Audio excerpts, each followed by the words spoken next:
العالمين وإمام المرسلين وخاتم النبيين سيدنا ونبينا وحبيب قلوبنا وحبيب إله العالمين جد الحسن والحسين اللهم صل على محمد وآل محمد وعلى آله الطيبين الطاهرين.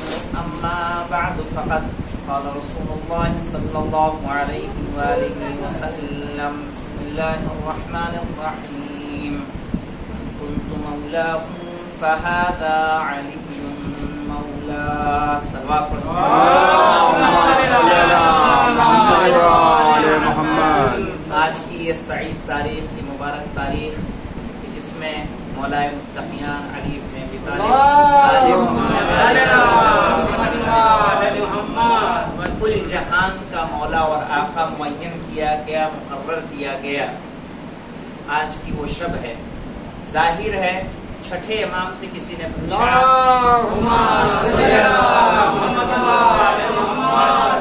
کہ کیا مولا عید فطر اور عید الضحیٰ کے علاوہ بھی ہماری کوئی عید ہے؟ کہا ہاں ہماری عید ہے، اور سب سے بڑی اور سب سے حرمت والی عید ہے. کہا مولا وہ ایسی کون سی عید ہے جسے ہم بھی نہیں جانتے ہیں؟ کہا وہ عید وہ ہے کہ جس میں علی ابن ابی طالب کو مولا اور وصی رسول معین کیا گیا تھا. اور یہ مبارک تاریخ صرف و صرف محفلیں کرنے کے لیے نہیں ہے، بلکہ یہ مبارک شب ہے. اس میں اللہ سے قریب، اہل بیت ہمارے لیے اللہ سے قریب ہونے کا ذریعہ ہے. وہ آئے ہی اس دنیا میں ہیں تاکہ اللہ کے احکام کو ہم تک پہنچا سکیں. تو آج کی مناسبت سے کچھ اعمال ہیں، وہ آپ کے پیش کر رہا ہوں. جس کو خداوند عالم توفیق دے گا وہ اسے انجام دے سکتا ہے. آج کی ایک مخصوص نماز ہے، اس طرح کی نماز کہیں اور نہیں ہے. ورنہ آپ دیکھیں گے کوئی بھی نماز 2 رکعت کے بعد سلام پڑھا جاتا ہے، سوائے ظہر، عصر اور عشاء کے. باقی کوئی نماز تیسری رکعت میں ہم مغرب کو چھوڑ کے، یعنی جو مستحب نمازیں ہیں، داخل نہیں ہوتے. صرف آج کے شب کی نماز ہے. جو پڑھنا چاہے تو پڑھے گا کہ نماز میں پڑھتا ہوں، نیت اس کی ہوگی نماز میں پڑھتا ہوں شب عید غدیر کی، نماز میں پڑھتا ہوں شب عید غدیر کی قربتاً اللہ. اور یہ 12 رکعت نماز ہے ایک سلام سے. یعنی آپ الحمد پڑھیں گے، سورہ پڑھیں، پھر رکوع میں جائیں، سجدے میں جائیں، پھر کھڑے ہوں، الحمد پڑھیں، کوئی سورہ پڑھیں، رکوع میں جائیں، سجدے میں جائیں، تشہد پڑھیں، پھر کھڑے ہو جائیں، پھر 2 رکعت پڑھیں، تشہد پڑھیں، پھر کھڑے ہو جائیں. اس طرح سے 12 رکعت. جب 12ویں پہ جائیں گے تو تشہد کے بعد سلام پڑھ کے ختم کر دینا ہے. آج کا یہ اعمال. کل کے اعمال میں جو کل 18 آ رہی ہے کہ جس میں مولا کو مولا بنایا گیا تھا، وہ تاریخ 18 ذی الحجہ تھی، جمعرات کا دن تھا. اس پہ آگے بات کروں گا. لیکن جو اہم چیز ہے وہ یہ ہے کہ کل کا روزہ بہت ثواب کا حامل ہے. کہا کہ جو انسان 18 کا روزہ رکھے تو اس کا 60 سال کے گناہوں کا کفارہ ہے. بلکہ دوسرا یہ ہے کہ پورے دہر، یعنی اتنا کہ جو ایک پورا زمانہ روزہ رکھے، پوری کائنات روزہ رکھے، اتنا ثواب آپ کو ملے گا، یا حج و عمرے کا ثواب ملے گا. غسل ہے، اس کے علاوہ 2 رکعت نماز ہے ظہر سے پہلے. 2 رکعت نماز میں پہلی رکعت میں سورہ انا انزلنا ہے، دوسری میں سورہ قل هو اللہ احد. اور 2 رکعت نماز ہے جس میں الحمد کے بعد 11 مرتبہ سورہ قل هو اللہ احد، 10 مرتبہ سورہ انا انزلنا اور 10 مرتبہ آیت الکرسی. آیت الکرسی خالدون تک پڑھنی ہے. دونوں رکعتوں میں ہم یہ پڑھیں گے. نیت کریں گے نماز میں پڑھتا ہوں عید غدیر کی 2 رکعت قربتاً اللہ. پہلی جو نماز ہے وہ صرف نماز نہیں پڑھ کے فارغ ہو جانا ہے. اس نماز کو پڑھنے کے بعد کہ جس میں صرف پہلی رکعت میں الحمد کے بعد انا انزلنا اور دوسری رکعت میں قل هو اللہ احد، کیسے صبح کی نماز پڑھتے ہیں وہ پڑھ لیں گے. پڑھنے کے بعد سجدے میں جائیں گے اور سجدے میں جا کے 100 مرتبہ شکرن للہ کہنا ہے. پھر بیٹھیں گے اور بیٹھنے کے بعد ایک دعا ہے اللہم انی اسألک بأن لک الحمد وحدک لا شریک لک وانک واحد احد صمد لم یلد لم تلد ولم تولد. یہ آپ کو دعا جب جو انسان عمل کرنا چاہے گا اسے انشاءاللہ یہ مل جائے گی. پھر جب اسے ہم پڑھ لیں گے تو دوسری رکعت میں ہم جائیں گے اور دوسری رکعت کو دوسری مرتبہ سجدے میں جائیں گے اور 100 مرتبہ الحمدللہ اور 100 مرتبہ شکرا للہ ہمیں پڑھنا ہے. اور جو انسان اس عمل کو کرے گا وہ ایسا ہے کہ جیسے اس نے غدیر خم کے میدان میں مولا کائنات کے ہاتھوں پر بیعت کی. یعنی اتنا ثواب ہے اس نماز کا. اس نماز سے جب فارغ ہو جائے تو 2 رکعت نماز اور پڑھنی ہے. اس کی بھی نیت کریں گے کہ نماز میں پڑھتا ہوں عید غدیر کی قربتاً اللہ. اور اس میں الحمد اور الحمد کے بعد 11 مرتبہ قل هو اللہ احد، 10 مرتبہ سورہ انا انزلنا، 10 مرتبہ آیت الکرسی. آیت الکرسی اور انا انزلنا میں اگر آپ آگے پیچھے کرنا چاہیں تو کر سکتے ہیں. یعنی پہلے آیت الکرسی پڑھ لیں پھر انا انزلنا، یا پہلے انا انزلنا پڑھ لیں پھر آیت الکرسی، اور دونوں رکعت میں آپ کو اس طرح سے پڑھنا ہے. اس کے علاوہ دعائے نطبہ پڑھنا مستحب ہے. ایک اور طویل دعا ہے وہ پڑھنا مستحب ہے. اس کے علاوہ جب ایک دوسرے کو ہم تہنیت دیں، مبارکباد دیں، تو مبارکباد پیش کرنے کا طریقہ ہے الحمدللہ الذی جعلنا من المتمسکین بولایت امیر المؤمنین والائمۃ علیہم السلام. یعنی تمام تعریفیں ہیں اس پروردگار کی کہ جس نے ہم کو ان لوگوں میں شمار کیا کہ جو لوگ ولایت امیر المومنین سے جڑے ہوئے ہیں، ان سے متمسک ہیں. یعنی ولایت علی کا دامن انہوں نے چھوڑا نہیں ہے اور ائمہ کی ولایت کا دامن چھوڑا نہیں ہے. اس کا لاکھ لاکھ شکر ہے کہ ہمیں ان میں سے اس نے قرار دیا ہے. اس کو پڑھنا ہے. پھر مختصر سی ایک دعا ہے وہ پڑھنی ہے. اور اس کے بعد صیغہ اخوت نبی اکرم صلی اللہ علیہ وآلہ وسلم جب صلی اللہ محمد وآل محمد جب مکے سے مدینے آئے تھے تو آپ نے صیغہ اخوت جاری کیا تھا، یعنی ایک دوسرے کو بھائی بنانا. اگر اس کا میں ترجمہ کریں اور جب بھائی بنانا ہے تو جیسے اب یہاں ابھی جماعت تو نہیں ہو رہی ہے، ہم وہاں یہ اعمال کرتے تھے تو اس میں گول دائرے میں ہم بیٹھ جاتے تھے. گول دائرے میں بیٹھ کے ایک دوسرے کا دایاں ہاتھ پکڑنا ہے جس کو آپ چاہتے ہیں کہ یہ ہمارا قیامت میں ضامن ہو، اور یہ عہد کرے کہ جب تک میرا بھائی جنت میں داخل نہیں ہوگا میں جنت میں داخل نہیں ہوں گا. یہ صیغہ اخوت ہے. یا میرے اوپر جو میرے بھائی کے حق ہیں وہ میں نے معاف کیا، اس کے جو حق ہیں وہ اس نے مجھ پر معاف کیا. یہ صیغہ اخوت ہے جسے ہمیں کرنا چاہیے، کوشش کریں کہ ہم کریں. اور یہ عمل کا وقت ظہر سے پہلے ہے. یعنی انسان اس طرح سے شروع کرے کہ آدھا گھنٹہ قبل، تقریباً 40 منٹ پہلے زوال سے جب اذان ہوتی ہے ظہر کی اس سے پہلے شروع کرے، تاکہ وہی وہ وقت ہے کہ جس میں مولا کائنات کو مولا بنایا گیا تھا. صلوات پڑھیں محمد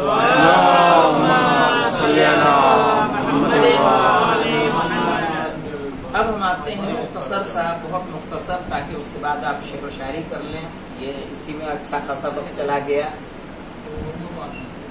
دیکھیں جتنے بھی واقعات ہیں ان کو یاد رکھنے کے 2 طریقے ہیں. ایک ہے قمری طریقہ اور ایک ہے شمسی طریقہ. قمر یعنی چاند کا طریقہ، ایک ہے سورج کا طریقہ. سورج کی گردش کو معلوم کرنا ہر انسان کے بس کی بات نہیں ہے، لیکن چاند کی گردش، چاند کب نکل رہا ہے، چاند کب آدھا ہو رہا ہے، چاند کب پورا ہو رہا ہے، اور چاند کب ڈوب رہا ہے، اس کو سمجھنا عام انسان کے بس میں ہے. اسی لیے اسلامی جتنے بھی قوانین ہیں جتنے بھی اعمال ہیں، جتنی بھی تاریخیں ہیں، وہ سورج کی گردش پہ نہیں ہیں بلکہ چاند کی گردش پہ ہیں، تاکہ عام انسان بھی چاند کی گردش کو دیکھ کے اسلامی تاریخوں کو، اسلامی مناسبتوں کو سمجھ سکے۔ جو جب مولا کو مولا بنایا گیا تھا وہ دن تھا جمعرات کا، چاند کی تاریخ تھی 18 ذی الحجہ، سورج کی جو تاریخ تھی وہ جب زحل میں داخل ہوتا ہے وہ تھی 21 مارچ، جس دن نوروز منایا جاتا ہے، اور دن تھا نوروز کا۔ تو وہ نوروز جس کو ہم عام طور پر ہلکے میں لیتے ہیں، بلکہ وہ وہی دن ہے جس دن مولا کو مولا بنایا گیا تھا۔ بس وہ سورج کے اعتبار سے کس تاریخ تھی، چاند کے اعتبار سے 18 ذی الحجہ تھی، جو جب کہ سورج مقام زحل میں جاتا ہے۔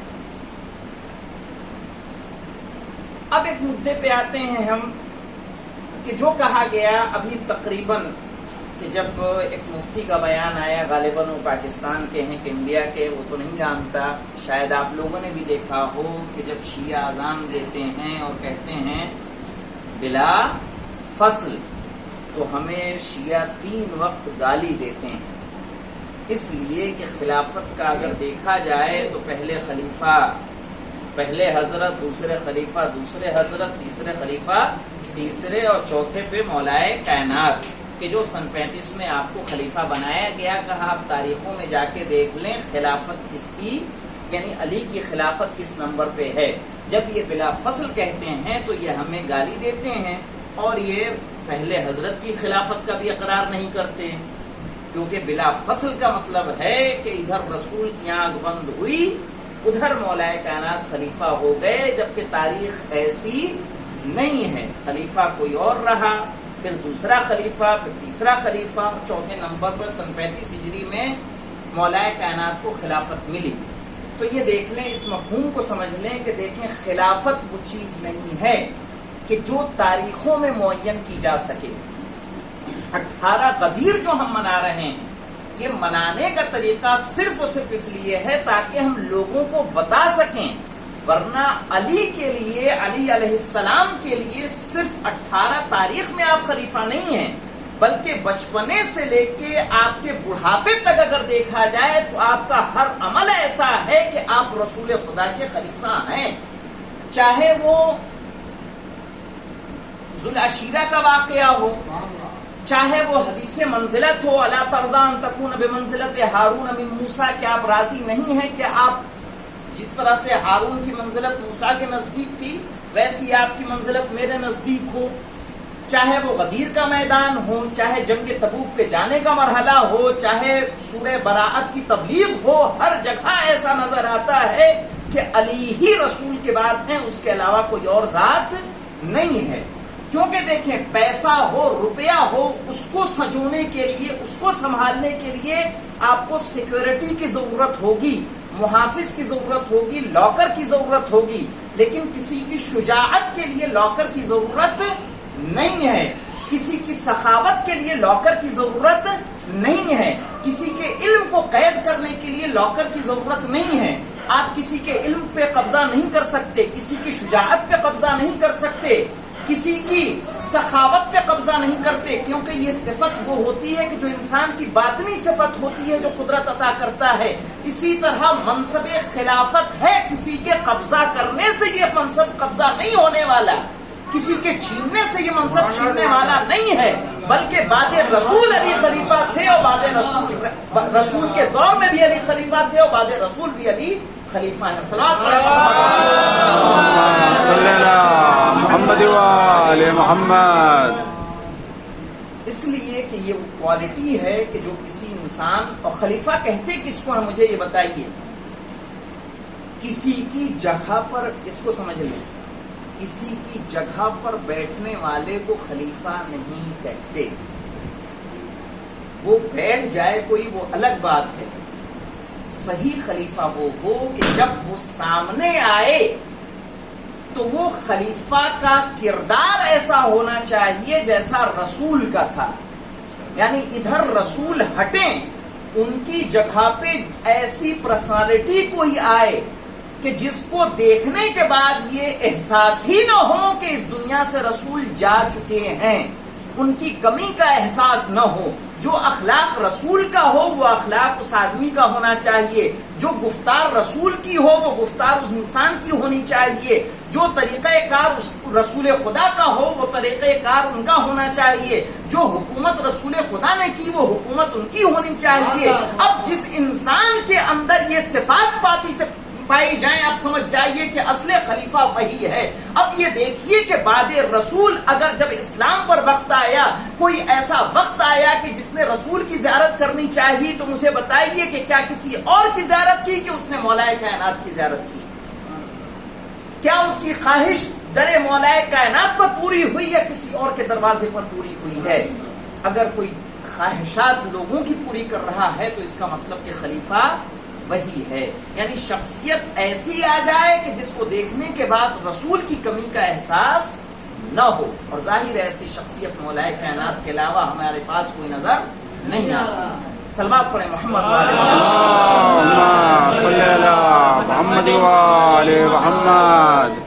اس لیے یہ غدیر ہمارے لیے ایک مبارک موقع، اسے ہمیں زور و شور سے منانا چاہیے تاکہ ہم قوم کو بتا سکیں کہ مولا کی مولائیت کا آج اعلان ہوا ہے، نہ کہ مولا مولا بنائے گئے ہیں.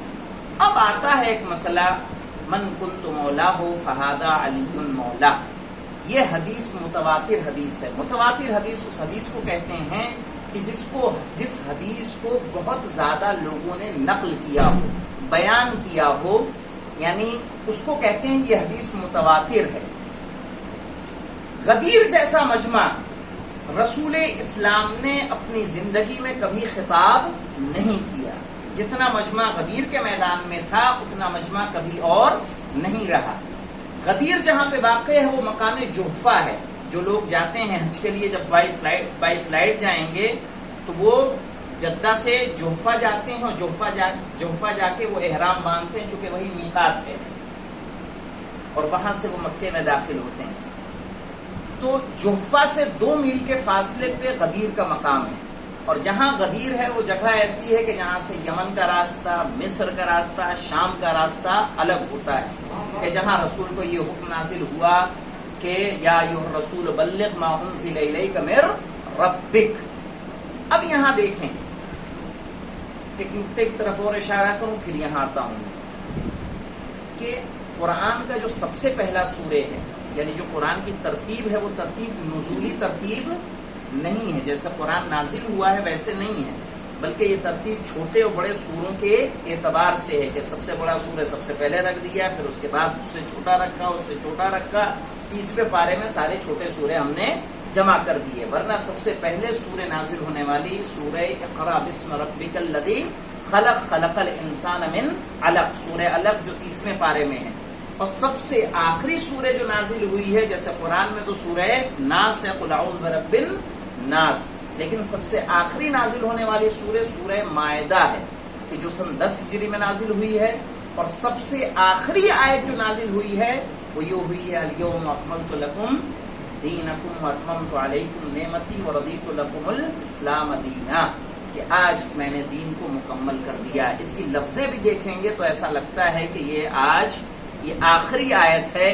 اقرا بسم ربک الذی سے شروع ہوا تھا کہ پڑھو تم اللہ کے نام سے. ایسا لگ رہا ہے جیسے قرآن کی ابتدا یہاں سے ہو رہی ہے. الیوم اکملت لکم دینکم جب کہا ہے کہ میں نے آج دین تمام کر دیا، ایسا محسوس ہو رہا ہے کہ قرآن بھی یہیں پر ختم ہو رہا ہے. لیکن جب اس سورے کو رکھا گیا تو یہ قرآن کا 5واں سورہ بن گیا اور یہ اس سورے کی 3ری آیت قرار پائی. اب آتے ہیں، میں نے یہ کہا کہ یہ حدیث متواتر حدیث ہے. متواتر جس کو کثرت سے لوگ بیان کریں، یعنی جس کا انکار کوئی نہیں کر سکتا. مقام رہبہ میں جب مولا کائنات نے اپنی خلافت کے بعد ایک جامع مسجد میں آپ نے جب پوچھا کہ بتاؤ تم میں سے کون ہے جو من کنت مولا، یعنی حدیث غدیر کی روایت کا جس نے شاہد ہے، گواہ ہے، تو ان میں سے 12 لوگ کھڑے ہوئے. 12 لوگوں نے کہا کہ ہاں ہم نے دیکھا تھا کہ رسول اسلام نے اپنے ہاتھوں پہ آپ کو اٹھا کے کہا تھا من کنت مولا ہو فہذا علی مولا. تو اس میں انس بن مالک بھی بیٹھے ہوئے تھے. انس بن مالک سے کہا کہ بتاؤ تم کیا موجود نہیں تھے؟ کہا میں بھی موجود تھا. تو کہا تم کیوں نہیں کھڑے ہوئے گواہی دینے کے لیے؟ کہا مولا میرا حافظہ کمزور ہو گیا ہے. کہا کہ اگر تو سچ بول رہا ہے تو خدا کرے تو ایسے مرض میں مبتلا ہو جائے، تو سفید مرض میں مبتلا ہو جائے کہ تو چھپانا بھی چاہے تو تیرا امامہ بھی اسے چھپا نہ سکے. اور ظاہر ہے کہا گیا کہ مرتے دم تک وہ سفید داغ سے پورا ایسا ہو گیا تھا کہ گھر سے نکلنا چھوڑ دیا تھا. اور اس نے کہا تھا کہ قسم سے اس کے اس واقعے کے بعد سے میں نے قسم کھا لی کہ کبھی بھی علی کی فضیلت کو نہ چھپاؤں گا. اب یہ سمجھ لیں کہ علی کی فضیلت کو چھپانے کے نتیجے میں خدا کس طرح کے عذاب میں مبتلا کرتا ہے کہ وہ لوگوں کو منہ دکھانے کے بھی قابل نہیں بچتا ہے. صلوات پڑھے محمد وآل محمد. اب دیکھ لیں ذرا ایک اور نقطہ آپ کو واضح کر دوں. وہ نقطہ یہ ہے کہ حدیث متواتر ہے، حدیث متواتر ہے، حدیث سے انکار کسی نے نہیں کیا ہے. یہ کوئی نہیں کہہ سکتا چاہے وہ کسی بھی مذہب و ملت کا ہو کہ یہ حدیث موجود نہیں ہے، بلکہ اگر کسی نے کیا ہے تو اس کے معنی اور مطلب میں کیا ہے. من کنت مولا ہو فہذا علی مولا. تو کسی نے کہا مولا کے معنی چچا کے ہیں، کسی نے کہا مولا کے معنی چچیرے بھائی کے ہیں، کسی نے کہا پروردگار کے ہیں، کسی نے کہا دوست کے ہیں. ہم نے کہا جو معنی مراد لینا ہو لے لو، لیکن وہی معنی لو جو پہلے والے کا ہے، وہی دوسرے والے کا لے لو. جب رسول نے کہا من کنت مولا ہو فہذا علی مولا، تو اب مجھے بتائیے اگر رسول نے دھوپ میں سب کو روکا تھا یہ بتانے کے لیے میں جس کا دوست ہوں علی اس کے دوست ہیں، تو یہ بتائیے کیا عقل میں بات آتی ہے؟ ابھی میں نے شہنشاہ حسین نقوی صاحب کی ایک کلپ سنی، بہت اچھا انہوں نے ایک مثال، بہت پیاری مثال دی ہے، وہ میں نقل کر دیتا ہوں کہ نواب رامپور صاحب کے ہاں شادی تھی اور نواب رامپور کیا ایک غلام تھا، ان کا جو خادم تھا اس کا نام تھا محمد. کہا جب ان کے ہاں مہمان آتے تھے تو نواب صاحب کہتے تھے محمد انار لاؤ، تو محمد انار پھل لے کر آتا تھا. انہوں نے یہ نہیں کہا کھانے والا انار لاؤ، محمد انار لاتا تھا، چھیل کر مہمان کے سامنے پیش کر دیتا تھا. جب بارات جانے لگی تو کہا محمد انار لاؤ، تو محمد جو انار لایا وہ انار جلانے والا تھا نہ کہ کھانے والا تھا.